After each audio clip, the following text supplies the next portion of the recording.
E aí, gurizada? Kawasaki na Zanga Motos, porque cava é vida.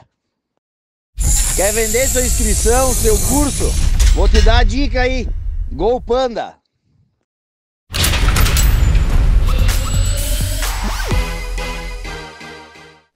Fala pessoal, sejam bem-vindos a mais um vídeo review do AMA Motocross, terceira etapa em Thunder Valley, pista super tradicional, estado do Eli Tomac, então tinha toda a torcida a favor e ele não desapontou. Foi uma disputa incrível até o final, até a última volta, cheia de surpresas e vira-voltas.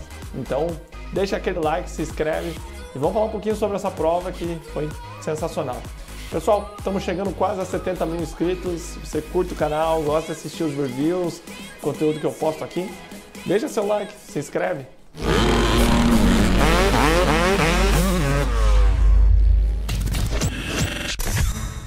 A pista de Thunder Valley tem sessões super rápidas, parece que está num trilho de trem, a moto encaixa, aquelas canaletas compridaças.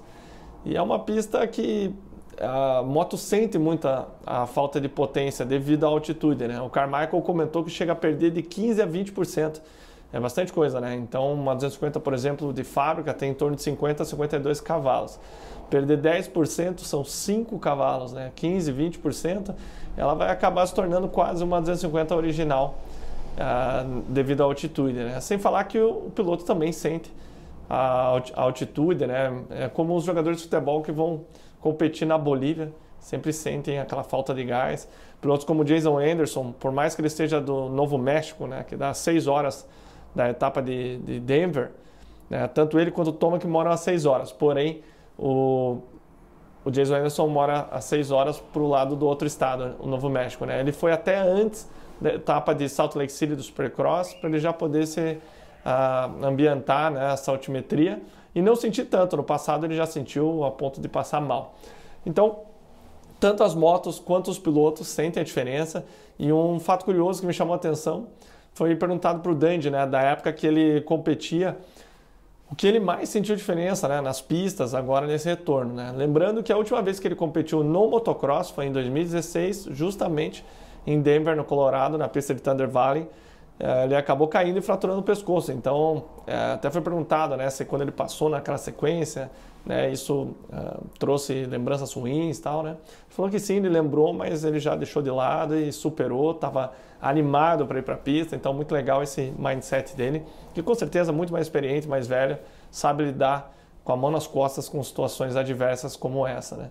Então, gente, a pista ela ficou um pouquinho mais travada, eles travaram as sequências mais rápidas, mas uma das coisas, né, que ele comentou é que os saltos são mais de pé, né? O Dandy falou que sentiu essa diferença, mais estilo Supercross, joga bem alto, até tinha um triplo subindo, né? O pessoal 250 tinha que vir no que dava realmente para pular. Então eu particularmente gosto bastante, até porque a forma como é construída as pistas lá é de uma forma muito segura, né? A moto você pode vir sentado que ela joga perfeito, né? Não vem ter uma entrada caruda, né? E aonde era um triplo no ano passado, eles fizeram uma escadaria que tinha que acertar perfeito para conseguir mandar lá em cima. E algo que aconteceu interessante para essa temporada, na verdade no ano passado, teve uma etapa justamente em Thunder Valley que a previsão era de chuva. Então eles não gradearam tão fundo, né? O que acontecia? Eles gradeavam muito fundo, encharcava a pista, então os pilotos só andavam nos cantos e no final da segunda bateria começavam a andar no meio. Então não deixava os pilotos cruzar de um lado para o outro. Então, como tinha essa perspectiva de chuva, eles gradearam menos a pista, continuaram molhando, porém os pilotos acabaram adorando, porque eles conseguiam ir para qualquer lugar, qualquer traçado, porque acabou não chovendo. Então eles, opa, ficou melhor assim, todo mundo adorou, então eles começaram a preparar de forma diferente a pista, gradeando menos. Com isso, os pilotos trocam de traçado mais facilmente. Mas mesmo assim, nessa etapa, vocês podem ver que ainda tinha bastante trilhos, bastante canaleta, né? Para quem se recorda, é a pista onde o Tomac botou 1 minuto e meio no Dandy em 2016, se eu não me engano. E onde ele também estragou os 2 ombros dele num tombo, né, nessas canaletas, na época que era muito fundo. Realmente ele é um cara absurdamente bom em andar com os pés na pedaleira, né? E aí fica até uma reflexão minha, né? Pô, será que ele desenvolveu tanto essa técnica de pedalar com o pai dele, né? Para quem não sabe, o John Tomac é um dos lendas do mountain bike mundial. E é o pai dele, né? Que eles cresceram no Colorado. O Tomac cresceu no Colorado, né? Então, sem dúvida, não foi à toa que eles compraram propriedade ali devido à altimetria. Então eu fiquei pensando, pô, será que ele se acostumou tanto a andar de bike, o pai, com os pés na pedaleira? Porque, querendo ou não, seria mais ou menos a mesma situação, né? Uma canaleta funda, você está com os 2 pés ali e tal. Enfim, vale a reflexão. Falando da prova, vamos começar da categoria 250, o Kitchen. Ele é um piloto oficial da Star Racing Yamaha. E eu até estava escutando um podcast essa semana, né? E o pessoal perguntando, cara, mas você treinando, me fala, não é frustrante treinar com o Christian Craig? Ele, cara, ele é absurdo no Supercross e tal, né? Daí o pessoal mesmo falou, no motocross já não é tanto, não tem essa diferença absurda. Daí perguntaram, né? Ele tá sofrendo com as largadas, andou muito bem na primeira etapa, até eu comentei aqui no review. Se você não ouviu, pode correr lá, eu e o PP falamos bastante sobre ele.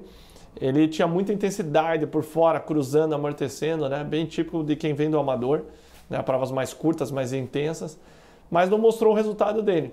E nessa etapa, nesse podcast ele falou, né, justamente isso, cara, eu treinando largada, eu consigo largar na frente. Daí o pessoal perguntou, mas cara, na frente do Justin Cooper, que larga todas na ponta dele, sim, na frente, ele, meu Deus, então o que falta você fazer na hora da prova, né?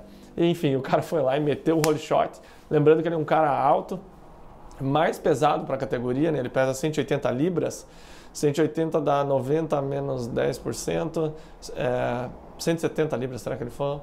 Enfim, em torno de 70 quilos ele pesa, não me recordo agora exatamente, mas na época eu fiz o cálculo de cabeça, estava em torno de 70 quilos, o que chega a ser pesado para 250. Você pega um Cooper, por exemplo, tem 60 e poucos quilos, né? Numa situação dessa de altimetria, de altitude, perdão, alta, faz diferença um cara ser 3, 4 quilos mais leve. Então ele largou na ponta, cara, jogou o corpo bem para trás, usou toda a altura dele, e dali em diante ele fincou a mão com vontade, você via a intensidade dele até a última volta. Até o Jean estava assistindo aqui em casa, falou, pô, será que esse cara vai aguentar, cara? E até o final metendo o cacete mesmo, ele não tirou a mão. Tanto que ele chegou a abrir 9 segundos no final do Jet Lawrence, né? Agora ele mandou uma bateria muito boa na primeira, né? Conseguiu largar, mas na segunda já judiou, ele não pulou tão bem do gate. Mas mesmo assim ele conseguiu vir de trás e meter ainda um 5º lugar, que deu um 1º e 5º, dando um 3º no geral. Foi impressionante, lembrando que é o primeiro ano dele. Muito bacana ver um novo nome, né? Gostei muito da entrevista dele, fiquei fã do cara. E com certeza vai mostrar bons resultados ainda pra frente. Não esperava ele vencer, nem que seja uma bateria, como ele fez tão cedo, mas com isso é o 1º e o 5º, 3º lugar. E até anotei aqui, agora ele está em 4º no campeonato, 39 pontos atrás do Jet, certo?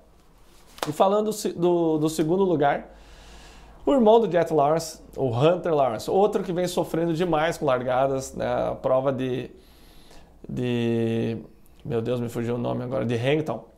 Ele andou demais, galera. Tanto ele quanto o Shimoda, também falamos aqui no canal, não mostrou o resultado dele, o tanto que ele andou, né? O resultado não mostrou a performance dele, ele acabou caindo, já tinha passado o Jet, né? Lembrando que os dois ficaram doentes, especialmente em Hangtown. Eles estavam mal, né? Primeira vez, até eles comentaram que o piloto fala estar doente e realmente parece estar doente na entrevista, né? Que todo mundo tem algum vírus, tem Barr Epstein, né? Que nada mais é do que sífilis. Então, é interessante, assim, todo mundo vai falando, né? Não, tô doente, mas tá normal. Aí os dois realmente estavam mal. O Hunter um pouco menos, pelo menos parecia estar um pouco menos. E mesmo nessa etapa eles comentaram que ainda estavam sentindo os efeitos, né?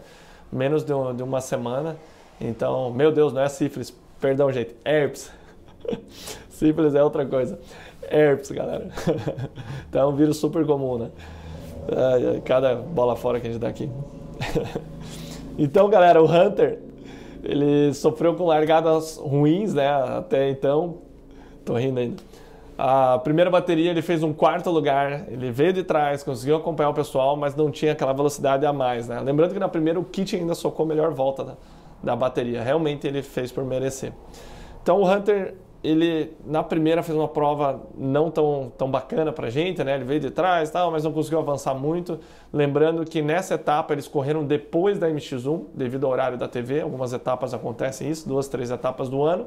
Então foi MX1 e MX2, ou seja, a primeira bateria já pegou a pista mais destruída, né? Então eles, pilotos mais técnicos como o Jet, o próprio Hunter, e mais bem condicionados devido à altitude, fizeram diferença nessa etapa.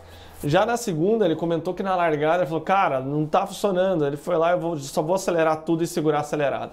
Então ele virou o acelerador da moto dele e segurou 100% no talo e acabou largando a ponta, né? Lembrando que eles largam de primeira, para vocês terem uma ideia. Obviamente que existe um acerto de relação, né? É uma largada ainda subindo, então faz diferença a gradeada, né? Um pouco mais de força. Ele acelerou tudo, pulou na frente, conseguiu um roll shot e ali ele fez uma prova perfeita. Andou muito bem o tempo todo controlando. Eu achei até que o Jet poderia tentar um ataque, mas ele veio mais de trás, teve que brigar com o Cooper e isso não mostrou uma disputa direta entre os dois, né? Eu já venho falando isso há algum tempo, né? Que vai ser interessante ver como os dois vão se portar, né? Como família, etc, né? Aparentemente eles têm uma relação muito boa, de amigos, que um incentiva o outro, de irmão realmente, no sentido literal da palavra. Mas eu acho que quando começa a envolver dinheiro, né? Já envolve, né? Tem o Hunter é casado, enfim, já começa a constituir a família dele. Essa briga direta só aconteceu em Hankton quando o Hunter passou. Quando ele levantou e chegou de novo, o Jet não tirou a mão e foi pro pau até o final da primeira bateria. Então não teve muito jogo de equipe. Eu, se fosse o pai dele, ou o chefe de equipe, ou o treinador, Johnny O'Mara, eu apenas diria, não se matem. Vão pro pau, mas não se matem, né? Não vão perder para vocês mesmos a corrida ou posições, né? Então a segunda bateria ele deu tchau para todo mundo, andou muito bem. E com um quarto e um primeiro, ele acabou em segundo.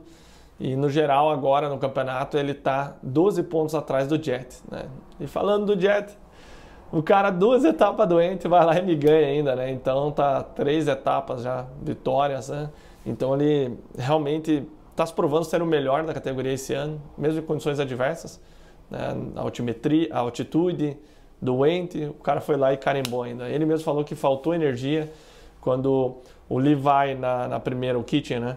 E o Cooper disputaram com ele, o próprio Hunter, o Hunter, ele sentiu que não tinha aquela velocidade a mais, ele falou que forçou e mesmo assim os caras abriram, então ele só sprintou 15 minutos, que é até onde ele se sentia bem e só trouxe para casa. Então é isso, nos dias piores, quando você tem que se esforçar mais para ter os seus melhores resultados, né? São nos the worst days you win the championship, né? O Karl Marx sempre dizia, nos piores dias você vence o campeonato. E é isso que ele está fazendo. É impossível não apostar nele. Condições assim, o cara está indo lá e batendo o pó de todo mundo, mas eu vou te falar que o Hunter vem crescendo desde o Supercross, ganhando confiança. Ele mesmo falou, eu sabia que o Hunter iria aguentar, que ele é muito bem condicionado. Agora, como é o Kitchen, né? Eu não corri com ele no amador, ou muito poucas vezes, então eu não conheço ele.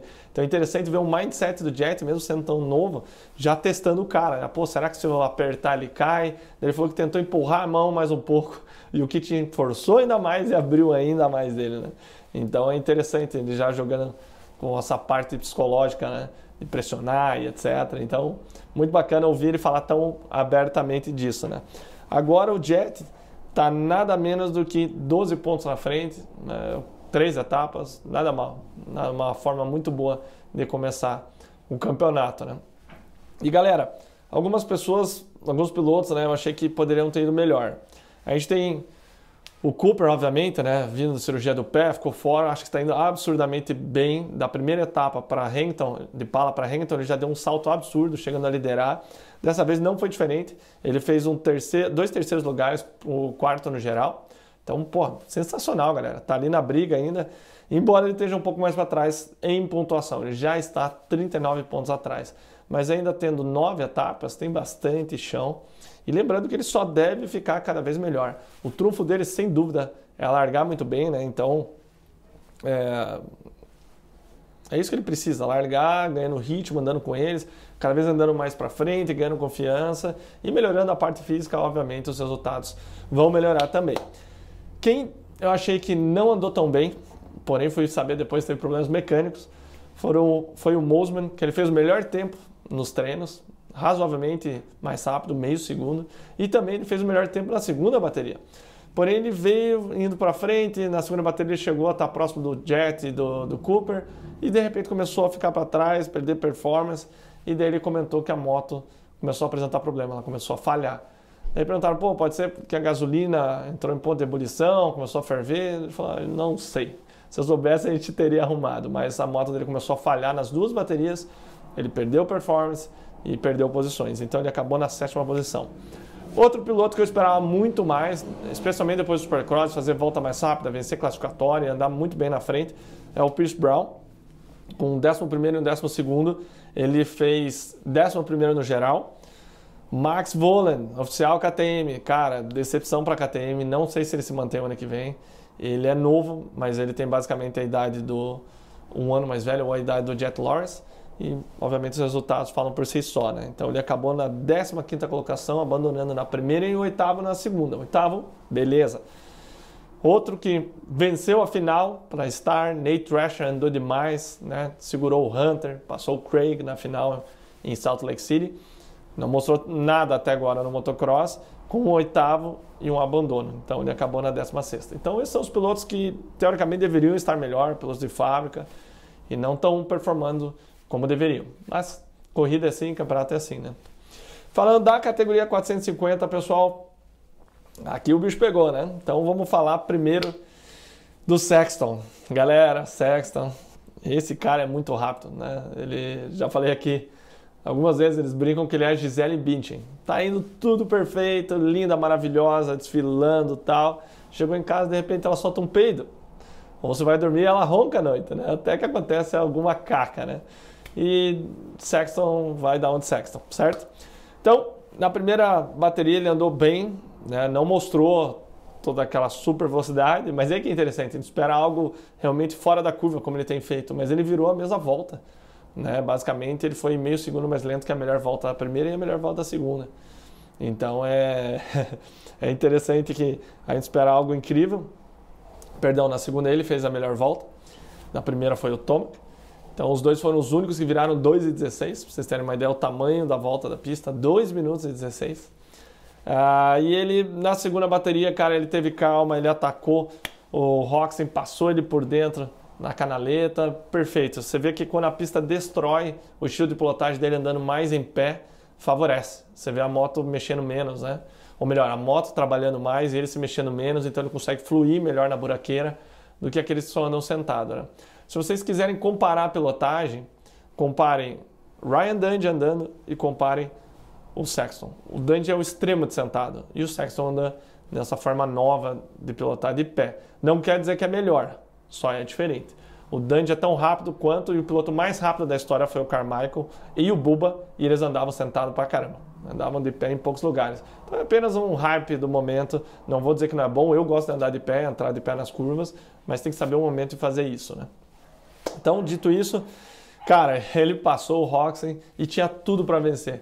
Aí, última volta, eu pensei, cara, beleza, acertei meu bolão, primeiro lugar vai dar o Sexton, segundo vai dar Minto, vai vencer o Tomac, vai dar Sexton e o... Não, coloquei, como é que foi? Tomac, Roczen e Sexton. Última volta, perfeito, vou acertar os 3 primeiros do meu bolão. Daí eu levantei, isso aqui já foi, vamos comer, pesada. Eu, o Jean e minha esposa. Vamos levantar. Na hora que eu levantei, eu escutei os dois gritando, nossa, caiu! Cara, o Sexton não encaixou as 2 rodas na canaleta, ela passou a traseira um pouquinho, pronto. Caiu na última volta, faltando poucas curvas. E aí que tá, emendando já no Roczen e no Tomac, os dois se mataram a prova inteira. O final foi alucinante, né? E daí, o Tomac tentou aquelas passadas por fora e não entrou. Tentou de novo e não entrou na curva. Ele acabou pulando para fora. Obviamente, existe um respeito mútuo muito grande. O Roczen sabia que o Tomac não ia fazer nada estúpido e o Tomac também sabia que o Roczen não ia ser sujo com ele. Obviamente, se fosse o Barcia no lugar do Roczen, o Tomac nunca ia tentar entrar naquela curva. Porém, os dois se respeitavam, então ele tentou mergulhar. O Roczen foi brigando até o final, gostei muito.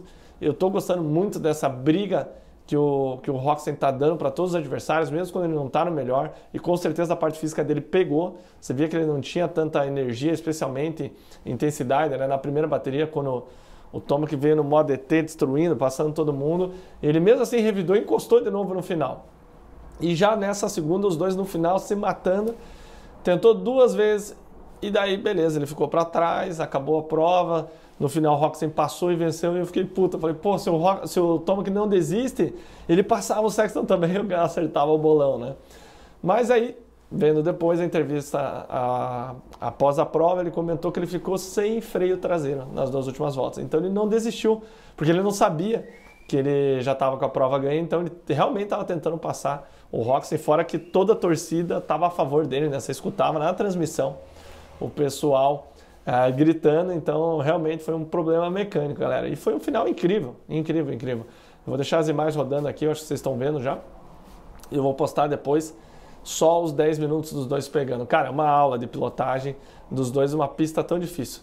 E eles fazem parecer fácil, né? Você assiste e fala, pô, caramba, parece que até eu ando com eles, né? Meu Deus, é outro nível, né? O piloto pensa e o corpo está fazendo e a moto está colada nele, né? A moto é uma extensão do corpo. É incrível realmente de ver esses dois pilotando, né? Essas imagens de drone nas transmissões estão muito legal e estão fazendo a gente ter uma perspectiva diferente da pilotagem deles, né? Até de traçado, etc. Muito legal. Então, segundo lugar, o Sexton acabou caindo, ele fez o terceiro lugar na prova, com o quarto e o segundo, e agora ele está 5 pontos na frente. Então não foi um dia ruim, diminuiu a diferença dele, mas ainda está em primeiro no campeonato. Segundo lugar com o primeiro e um terceiro, ninguém menos do que o herói local, Eli Tomac.